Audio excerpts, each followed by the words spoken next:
오늘 붙들어야 할 두 가지 명령, 붙들어야 할 두 가지 명령이라는 제목으로 하나님 말씀 증거하도록 하겠습니다. 제가 처음으로 선교를 떠나게 됐던 것이 91년도였는데 인도네시아에 갔었습니다. 당시에 지금 은퇴하신 선교사님이신데 조기술 선교사님이라고 계셨습니다. 뭐 진짜 그 담대하게 선교하시는 분이었습니다. 그 이슬람 지역에 가서 뭐 동네마다 그 시간마다 이렇게 뭐 이슬람 그 경전 소리 들리지 않습니까? 막 시끄러운 그 한복판에 교회를 세우셨어요. 그리고 성도들이 모이는데 제 기억에 한 40명쯤 모였던 것 같습니다. 근데 참 뜨겁더라고요. 그 말레이시아 말하고 인도네시아 말하고 똑같습니다. 우리 달람 예수 불렀던 거 있죠? 예, 그 똑같아요. 언어가 똑같은데 주 하나님 지으신 모든 세계 79장을 찬송이었습니다. 1절부터 4절까지 하는데 언어는 전혀 알아들을 수 없었지만 이렇게 믿음 안에서 한 형제고 한 자매라는 연대감이 생겼습니다. 지금도 선교할 때마다 그때 그 예배의 감격을 잊지 못합니다. 그 예배가 다시 재현되는 거. 그때마다 부흥이 일어나더라고요. 그때 느꼈던 느낌이 오면은 아 이거구나. 그게 이제 하나님이 함께 하신다는 특징이라는 것을 제가 깨달았다는 것입니다. 우리가 피는 물보다 진하다 그러는데 그 예수의 피는 더 진한 것 같습니다. 예수님 찬미하고 십자가를 찬미할 때 하나됨 그거보다 강력한 것은 없다라는 것입니다. 오늘 예수님 말씀인데 실내에서 말씀을 증거했던 것 같습니다. 가족들이 찾는다는 거예요. 그 다른 성경 보면은 그 예수님 미쳤다 그래가지고 그 동생들이 예수님 잡아가려 그러고 그랬던 것들이 좀 나옵니다. 그러니까 별로 안 좋은 목적으로 찾아왔던 것 같습니다. 여기 예수님의 반응이 특이해요. 누가 어머니고 누가 형제고 자매냐? 50절 보십시오. 누구든지 하늘에 계신 내 아버지의 뜻대로 하는 자가 내 형제요 자매요 어머니니라 하시더라. 그러니까 아버지의 뜻대로 행하는 자가 영적 가족이다. 그러니까 우리 믿는 자들에게 있어서의 가족의 의미를 다시 설명해주고 있다는 것입니다. 오해하지 않았으면 좋겠습니다. 우리 육신의 가족들을 소홀히 하는 게 기독교냐? 그렇지 않습니다. 예수님 그 육신의 아버지인 요셉이 일찍 죽었던 것 같아요. 그래서 성경에 많이 등장하지 않아요. 아마 그랬던 것 같습니다. 30살 때까지 맏아들로서 예수님이 어머니 섬겼고 잘 봉양했습니다. 뭐 충분히 한 거죠. 그리고 십자가를 지는 그 순간에도 그 요한복음 19장 26절 보니까 자기 어머니와 사랑하시는 제자가 곁에 서는 것을 보고 여기 사랑하는 제자는 요한이거든요. 자기 어머니에게 먼저 말씀했습니다. 보소서 아들입니다. 아들 봐주세요. 아들입니다. 그리고 제자에게 보라 내 어머니다. 그때부터 그 제자가 자기 집에 모시니라. 그래서 십자가 지시면서도 그러니까 효라는 거라고 얘기한다 그러면 다 책임을 다 한 거죠. 그러나 예수님께서는 그 혈연에만 매어 있지 않았다는 것입니다. 보다 넓은 가족관이 있었고 보다 고상한 가족관이 있었다는 거예요. 우리도 마찬가지입니다. 가족을 저버리라는 얘기 아닙니다. 근데 그 가족에 묶여 있는 게 아니라 보다 고상하고 보다 넓은 영적 가족관을 가져야 된다는 것입니다. 그 영적 가족은 어떤 것이냐? 오늘 우리에게 보여주고 있는데 두 가지입니다. 첫째, 하나님을 아버지로 모시고 따르면 영적 가족이라는 거예요. 49절 보십시오. 손을 내밀어 제자들을 가리켜 이르시되 나의 어머니와 나의 동생들을 보라. 그 모든 사람을 향해서 가족이다 이렇게 말씀하지 않으셨습니다. 제자들을 둘러보시고 가족이라 그랬어요. 제자가 누굽니까? 따르는 자들이란 뜻이죠. 그러니까 예수님은 스승이죠. Follow me, 나를 따르라 그랬지 않습니까? 예수님을 따르는 자. 그러니까 예수님 하는 대로 따라가는 게 제자예요. 제자들이 가족이라 그랬죠. 근데 예수님만이 하나님을 부르실 때 특이한 칭호가 있어요. 아버지라고 불렀어요. 누구도 하나님을 아버지라고 부르지 못했어요. 아버지라고. 그러니까 최초로 하나님을 아버지라고 불렀던 분이 예수님입니다. 그래서 우리도 예수님을 따라서 하나님을 아버지라고 그러잖아요. 주기도문에서도 나오잖아요. 하늘에 계신 우리 아버지요. 우리가 하나님을 아버지라고 부른다는 거예요. 여기서부터 모든 게 다 퍼져나가는 겁니다. 동일하게 아버지로 부르니까 우리는 형제와 자매가 될 수밖에 없죠. 그래서 우리 초신자들 교회 오면은 왜 그 남자들한테 형제, 여자들이 자매라 그러나 여기에 있습니다. 하나님을 아버지라 부른다는 거예요. 그래서 우리는 서로 형제 자매가 되는 것입니다. 그냥 형제님 자매님이 칭호가 아니에요. 우리 그 하나님을 아버지기 때문에 형제가 된 거고 아버지기 때문에 자매가 됐다라는 것입니다. 그러니까 인종에 관계없죠. 어느 인종이 되었던 어느 민족이 되었던 하나님을 아버지라 부르면 우리는 형제고 자매가 된다는 거예요. 그러니까 인도네시아 가서도 느꼈던 게 우리 형제고 자매구나. 그걸 금방 느낄 수 있다라는 것입니다. 우리 뭐 2주 전에 인도 선교를 갔었고 또 다음 주에 네팔을 가는데 동일한 하나님을 아버지라고 부를 때 우리는 다 형제예요. 다 자매고. 그걸 진짜 깊이 느낄 수 있다는 것입니다. 요한복음 1장 12절 암송하시죠. 영접하는 자 곧 그 이름을 믿는 자들에게는 하나님의 자녀가 되는 권세를 주셨으니. 예수님께서 친히 영접하는 자, 이게 뭐예요? 예수님을 믿는 자. 믿는 자들에게 주신 권세가 뭐냐면 하나님의 자녀가 되는 권세. 그러니까 믿으면 하나님을 아버지로 부를 수 있다는 거예요. 예수님이 아버지로 불렀듯이 우리도 아버지로 부를 수 있는 그런 자격이 있는 자녀가 된다는 것입니다. 그래서 하나님을 아버지라 부르는 거 아무나 못 불러요. 하나님을 얼마나 두려워 떨었는지 그 여호와를 못 불렀잖아요. 그냥 주님이라고 아도나이라고 불렀지. 그래서 이렇게 직접 이름을 못 불렀다고요. 주님하고 넘어갔다고요. 그 전통이 지금도 있어서 가시란 말을 잘 안 쓰고 더 로드라는 말을 쓰잖아요. 영어에서도. 하나님은 그냥 주님이라고 불렀을 뿐이지 이름을 못 불렀다고요. 근데 우리는 아버지로 부르는 자녀가 되었다는 것입니다. 이거는 문화와 인정을 뛰어넘는 것입니다. 하나님께서 우리도 가족들 보면은 아버지 어머니가 제일 기뻐하는 게 무엇입니까? 자녀들이 화목하게 살아가는 거 제일 기뻐하죠. 아버지라 부를 때 기뻐하죠. 부름이 기쁨이라는 거예요. 그러므로 우리가 하나됨이 되게 중요한 것인데 지금 교회마다 문제가 되는 게 뭐냐면 지금 자기들끼리 지금 뭐 펄펄 뛰면서 어떤 때 인종이 다르다고 막 다툼이 일어나요. 어떤 때 사상이 다르다고 다툼이 일어나요. 그래서 교회에서 품어야 될 생각이 뭐냐면 연합하는 거예요. 하나됨을 이루는 거. 그래서 모든 것 위에 모든 것 위에 예수님이 계시고 하나님이 계시기 때문에 아버지라고 부르면서 하나 되는 게 뜻이라는 것입니다. 시편 133편 1절 보니까 보라 형제가 연합하여 동거하며 어찌 그리 선하고 아름다운고. 이렇게 하나 된 것 위에 3절 보니까 거기서 여호와께서 복을 명령하셨나니 곧 영생이로다. 그러니까 영생이 그 하나됨의 연합하는 자 가운데 임하게 된다는 것입니다. 우리 교회도 잊지 마십시오. 하나님을 아버지로 모시고 다 형제 자매로서 하나됨을 이루는 거. 그게 하나님께서 가장 중요하게 여기는 영적 가정의 특징이라는 것입니다. 그리고 두 번째는 사명인데 하나님의 뜻을 이루는 일에 헌신하는 것입니다. 사명에는 두 가지가 있죠. 전도 명령과 사랑 명령. 다시 한번 50절을 보십시오. 누구든지 하늘에 계신 내 아버지의 뜻대로 하는 자가 내 형제요 자매요 어머니다. 이렇게 얘기를 합니다. 예수님이 이 땅에서 그 하나님의 명령대로 우리에게 주신 명령이 딱 두 가지가 있어요.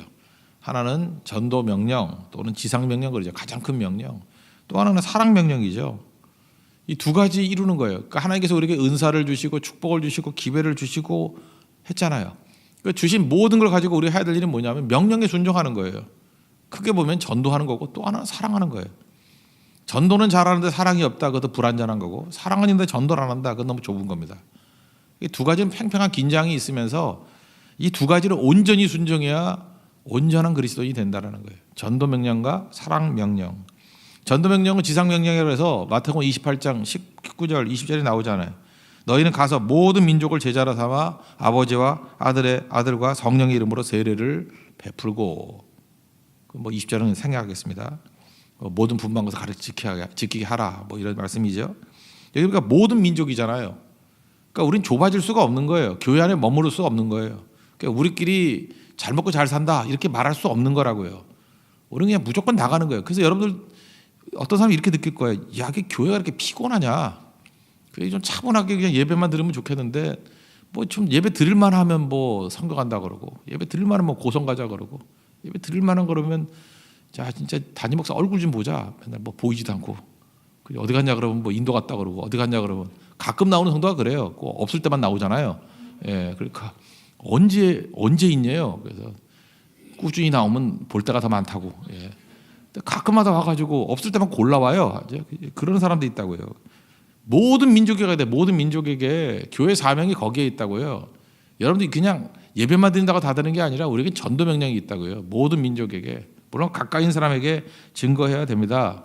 근데 가까이뿐만 아니라 예루살렘과 유대와 사마리아 땅끝까지 가는 게 우리의 사명이라는 것입니다. 그럼 가서 뭐 할 거예요? 예수님 증거하는 거예요. 그 제자들에게 요한복음 6장 40절에서 이렇게 말씀하십니다. 내 아버지의 뜻은 아들을 보고 믿는 자마다 영생을 얻는 이것이라.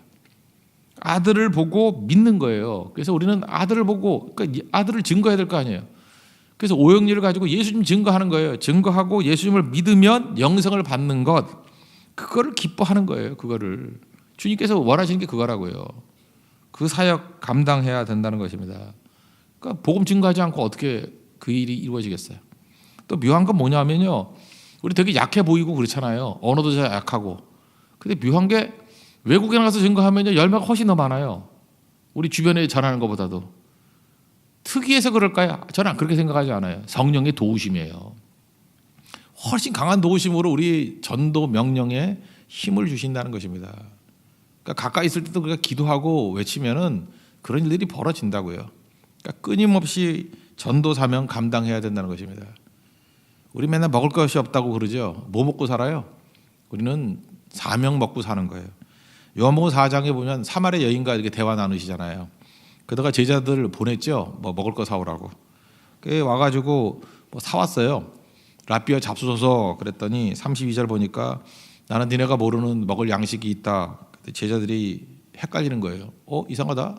우리 다 같이 갔는데 예수 혼자 남으셨는데 누가 먹을 거 줬는가 보다. 그랬더니 예수님께서 요한복음 4장 34절에서 나의 양식은 나의 보내신 이의 뜻을 행하며 그의 일을 온전히 이루는 이것이니라. 그러니까 예수님의 양식이 뭐예요? 보내신 이의 뜻을 행하고 그의 일을 온전히 이루는 것. 이게 무슨 얘기입니까? 복음 증거하는 거죠. 하나님을 증거하는 것, 복음 증거하는 것. 안 먹어도 배부르다 그 뜻 아니에요. 그죠? 우리의 양식이 안 먹어도 배부르다는 거예요. 그러니까 전도하니까 배부르더라. 선교하니까 배부르더라. 여러분들은 다 경험했다고 생각을 합니다. 그죠? 우리가 복음을 증거해서 한 영혼이 예수를 믿었어요. 안 먹어도 배부르죠. 여러분 지금 한번 곰곰이 생각해 보세요. 어떤 사람은 예수를 믿는데 평생 한 명도 예수 증거 못하고 전도 못하고 가는 사람이 있을지도 몰라요. 전도 안 하는 풍토에서 있다 보면 그 두렵지 않아요?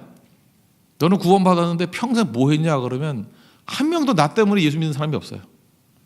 실족한 사람은 많고 연자맷돌이 좀 필요하죠. 실족만 시키고 전도는 안 해요. 그래서 나 때문에 믿었다는 사람이 없어요. 실족한 건 자기도 모르게 실족할 수도 있으니까 실족만 시키고 그 연자맷돌 메고 바다에 빠져 죽는 게 낫대요. 그러니까 우리 때문에 우리 복음 증거를 말하면 믿은 사람이 나와야 될 거 아니에요. 뭐 알든 모르든 간에. 그러니까 어떻게 몰라요? 모르게 전도한 사람도 있겠죠. 모르게 믿은 사람도 있겠죠. 근데 그렇게 오랫동안 믿고 난 다음에도 나 때문에 믿었다는 사람 이름 하나 밝힐 수 없다 그러면 잘못 산 겁니다. 그 아주 잘못 산 거, 크게 잘못 산 거예요. 그렇게 사는 거 아니라고요. 우리에게 명령이 있어요. 전도 명령이 있다고요. 그래서 전도하다 보면은 어떤 때는 안 먹어도 배불러요. 그래서 점심도 굶고 그냥 막 전도하고 그래요. 이번에도 뭐 성교 갈 때마다 보면 뭐 끼마다 다 먹지 않았어요. 왜냐? 안 먹어도 배불러요. 다이어트 하는 게 아니에요. 한순간이라도 더 복음 증거하는 게 중요하기 때문에 먹는 거 줄이고도 할 때가 있다고요. 그때 느끼는 바가 뭔지 아십니까? 모든 사람이 다 느끼는 거예요. 안 먹어도 배부르다. 우리가 162개국 복음 증거하자 그랬잖아요. 그럼 적어도 부부끼리 가든지 뭐 싱글 가든지 300명은 있어야겠네요. 300명 정도의 선교사를 파송하고 그러기 위해서는 한 10배 정도의 서포터가 있어야 돼요. 3,000명의 헌신자가 있어야 되고 그죠? 그런 것을 놓고 기도하고 그걸 내가 감당해야죠. 그죠? 내가 감당하겠습니다. 뭐 다 똑같은 거 아니잖아요. 뭐 어중이 떠중이도 있으니까 내가 100명 담당하겠습니다. 이런 마음도 갖고 있는 사람이 나와야죠. 다 똑같은 게 아니잖아요. 믿음의 거목도 나와야 될 거 아닙니까? 전도 명령, 이 명령에 순종하는 교회, 이 명령에 순종하는 성도 가장 위대한 성도가 된다는 것입니다. 그리고 또 하나는 뭐냐? 전도만 해가지고 맨날 이렇게 거칠고 세기만 하고 하면 안 되겠죠. 또 하나가 명령이 뭐예요? 사랑 명령이잖아요. 하나님 사랑하고 내 이웃을 내 몸과 같이 사랑하라. 그게 율법의 선지자라 그랬잖아요. 그러니까 사랑이에요, 사랑. 우리가 너희가 서로 사랑하면 너희들의 사랑하는 모습을 보고 내 제자인 줄 알리라. 예수님 말씀하셨잖아요. 그러니까 사랑입니다. 그러니까 주님께서 주신 모든 힘과 능력을 가지고 사랑하는 데 집중해야 된다는 거예요. 그래서 교회는 맨날 고민이 그거예요. 교회에서 혹시 회의를 한다 그러면, 기도를 한다 그러면 모든 것들은 어떻게 전도할 것인가, 어떻게 사랑할 것인가 이거예요. 어떻게 전도할 것인가, 어떻게 사랑할 것인가. 우리 서로 사랑해야 됩니다. 그죠? 사랑하는 것에 집중해야죠. 사랑하려고 그러면 사랑의 반대는 게 뭐야? 깨는 것들 있잖아요. 마귀에 깨는 것들, 그 미움 집어넣고 이런 거 다 깨버려야죠. 시기 질투하고 이거 다 깨버려야죠. 그리고 사랑하는 하나 있잖아요. 하나가 되는 거잖아요. 사랑에서 여러분들 그 사랑에서 제일 중요한 게 자유라 그랬죠. 어저께 수요일에 말씀드렸잖아요. 자유의지. 그래서 하나님께서 이렇게 의인을 총으로 쏴 죽이려고 그럴 때 방아쇠를 망가지게 만들거나 총구를 막지 않으시는 거예요. 우린 잘 모르지만. 그래서 우리 삶 가운데 고난도 있고 다 허용하시는 거예요. 근데 우리는 믿음이 나를 중심으로 믿어요. 내 기대는 항상 나의 평안과 나의 유익이거든요. 그럼 내 기대대로 되면은 잘 믿는다 그러고 내 기대대로 안 되면은 하나님께 실망했다 그래요. 그게 과연 옳아요? 하나님의 기대대로 움직여야죠. 하나님의 뜻대로 움직여야죠. 우리는 잘 모르잖아요. 근데 진짜 사랑은 언제 나오는 거예요? 아무것도 못 해줬는데 사랑해 줄 때 그게 진짜 사랑 아니에요? 가난한데, 그죠? 가난한데 거기서 서로 배려해주고 품어주는 그게 진짜 사랑 아니에요? 진짜 사랑은요, 조건이 나쁘면 나쁠수록 더 커지죠. 그렇지 않아요? 아니, 잘 먹고 잘 살았는데 뭐 이런 데 사랑이 잘 나와요? 그거 뭐 당연한 거다 그러지? 그렇다 그러면 이렇게 생각하면 되잖아요. 하나님께서 우리에게 주시기는 것이 사랑이라 그러면 사랑이 꼽히는 곳은 환경과는 관계없고 환경이 어려우면 어려울수록 위대한 사랑이 꼽히게 된다는 것입니다. 특별히 그 어머니 얘기를 하잖아요. 어머니가 어머니 이름만 들어도 이렇게 뭉클하죠. 아름다운 이름에는 항상 포기가 있어요. 자기 뜻을 포기하고 희생하는 거. 그 어머니는 이게 포기할 준비가 돼 있지 않습니까? 그래서 어머니 그러면 아름답잖아요. 그 여자 그러면 약한 것 같은데 어머니 그러면 다른 것 같아요. 포기하는 것 같아요. 얼마 전에 그 간장게장을 누가 줬어요. 간장게장. 저는 간장게장을 잘 안 먹습니다. 왜 안 먹냐면 인건비 많이 드는 건 싫어요. 제가 신발도요, 이렇게 로퍼나 뭐 이렇게 슬립온 이런 거를 신어요. 구부려 가지고 하여튼 손 대는 게 싫어요. 그냥 딱 서가지고 발 집어넣으면 탁탁 들어갈 수 있는 거. 어느 정도로 제가 귀찮아하는지 아시겠죠. 근데 간장게장을 먹겠어요, 그걸? 못 먹죠, 그거. 맛은 둘째치고 간에 아예 맛을 들일 생각을 안 해요. 그런 귀찮은 것들은. 그래서 과일도 그냥 찝어 먹을 수 있는 거, 뭐 이렇게 인건비 많이 드는 거 하든 뭐든지 싫어요. 이렇게 물 질질 흐르는 거 제일 싫어요. 4개가 들었더라고요, 4개가. 근데 그 주신 분의 그 성의 때문에 저한테 좋기 때문에 하나 먹어야 되겠다. 그래서 하나를 먹었어요. 어떻게 진짜 힘들게 먹었어요. 정말 힘들게 먹었어요. 뭐 그냥 뭐 맛이 없다는 얘기는 아닌데 하여튼 힘들게 맛있게 먹었어요. 그러나 또 먹고 싶은 마음으로서 너무 손이 끈적끈적하고. 그럼 이제 3개가 남았잖아요. 제가 알기로는 우리 사모가 무지하게 간장게장을 좋아하는 여자예요. 근데 내가 아침에 보니까 맛이 어땠어? 그랬더니 안 먹었대요. 첫째가 왔을 때 하나 먹었고 막내가 너무 좋아해서 2개를 다 먹었대. 와, 내가 그때 뭉클했어요. 내가 뭉클했던 게 뭐냐면 이 이기적인 여자가 이 간장게장을 되게 좋아하는데 도저히 양보할 것 같지 않은데 자녀에겐 양보하더라고요. 딸에겐 양보해요. 엄마구나 내가 느꼈어요. 어머니구나. 아버지는 그렇게 안 해. 나 먹기 싫어도 교육을 위해서 먹어요. 난 절대 안 주고. 근데 엄마구나. 거기서 제가 순간적인 아름다움을 느꼈어요. 이야, 이런 게 아름다움이구나. 이게 포기거든요. 포기. 근데 이거보다 더 큰 이름이 사실은 예수님 아닙니까? 예수님은 모든 거 다 내려놓으셨잖아요. 포기하고 그 십자가상에 그러잖아요. 이게 웬만하면 이 잔 좀 옮기시면 안 되겠습니까? 그러나 내 뜻대로 맙시고 아버지 뜻대로 되기를 원합니다. 이게 굴복하잖아요. 그게 정말 중요한 거죠. 사랑에는 이런 부분이 있어야 돼요. 고집 부리는 사람 있지 않습니까? 뭐 하늘이 2쪽이라도 그거는 반드시 하겠다. 그건 사랑 없는 얘기예요. 사랑은 다 지게 돼 있어요. 지게 돼 있고 포기하게 돼 있고 넘어지게 돼 있고. 그게 사랑입니다. 그러니까 사랑은 어리석어지는 거예요. 근데 그 파워가 있어요. 저는 우리 교회에서도 지금도 보면은 이렇게 효율이 없어요. 절대 그 사랑은 효율이 아니에요. 효율이 없고 합리성도 아니에요. 그냥 어리석어 보이는 일을 자꾸만 하는데 거기서 생명이 싹트기 시작하는 거라고요. 그래서 사랑해야 돼, 사랑. 전 지금도 마음에 부담이 있습니다. 우리 선교사님들 자녀들 우리 교회에 좀 나오는데 잘 데가 없대요. 그래서 이제 뭐 어떻게든 좀 해야 되겠다는 생각을 가졌어요. 그렇죠? 선교사님들 뭐 보내놓고 자녀들 뭐 대책도 없고 돌아와서도 살 것도 없고 그냥 우리 어려워도 우리 뭐 개척교회 수준이지만 그 자꾸 해야 될 것 같아요. 그런 것도 그 사명이죠. 돌봐야 되고 적어도 우리 주변에 있는 사람들 어려움이 있다 그러면 돌보는데 이름을 이렇게 지었습니다. 무한 돌봄센터 이런 거 만들었으면 좋겠어요. 이게 어느 정도로 돌보느냐? 무한대로 돌보는 거예요. 무한 돌봄센터. 사랑은 그러냐? 우리 자녀들 무한대로 돌보잖아요. 무한 돌봄센터. 돌보고 사랑 사역을 해야 돼. 사랑, 긍휼 사역, 사랑 사역을 해야 돼. 끝까지 갈 줄 알아야 된다는 것입니다. 우리 네팔 가서도 이제 뭐 잘 섬길 거예요. 그리고 지금 요청들이 오는데 뭐 인도에서도 교회도 지을 거고 물론 뭐 말레이시아 지어야죠. 우리나라가 빚진 거 아시죠?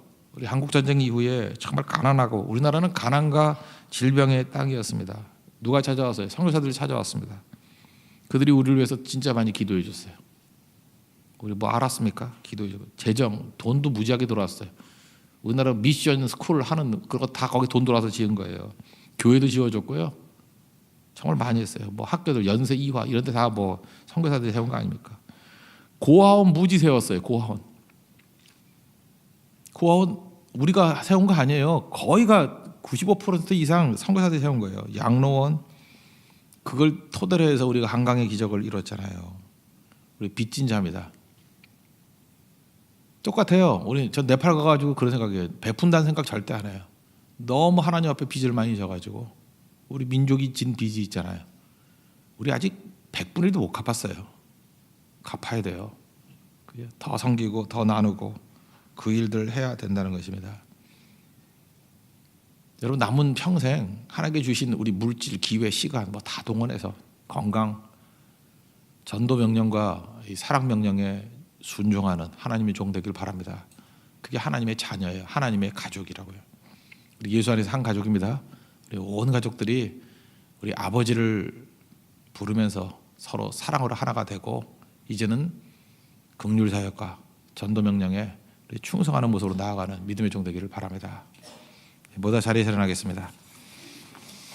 율동을 하지 말고 예수 안에 우리는 한 가족 우리 찬양하겠습니다. 예수 안에 우리는 한 가족.